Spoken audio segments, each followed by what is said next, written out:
Fox News is already freaking out about the man who is expected to become the new president of Mexico, a socialist and nationalist who had pledged to aggressively clean up the country's corruption. Andrés Manuel López Obrador is polling at least 20 points ahead of two rivals for the country's presidency, with the vote scheduled for Sunday.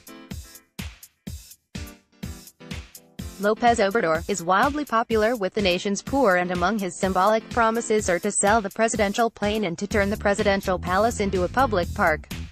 In a segment aired from Mexico City, veteran Fox News reporter William Layones laid out a scary scenario.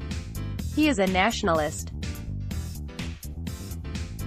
He says outrageous things to grab headlines, but he has a thin skin when it comes to the press. Layones said, "Critics call him a defiant autocrat and a socialist who will turn Mexico into the next Venezuela." Supporters see Obrador as an outsider, an incorruptible outsider. Asked why America should care about the Mexican election, William Layones issued an error-riddled statement. "We have a 2,000-mile border with Mexico," he said. "They are the #1 producer of cocaine, methamphetamine, heroin, marijuana crossing the border."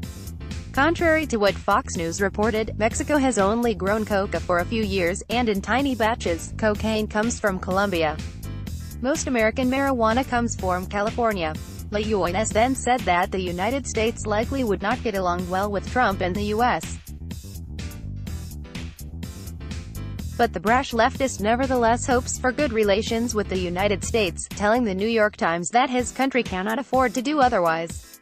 "I mean, the Brazilians, the French can fight with the US, but Mexico, for geopolitical reasons, we simply cannot," he said.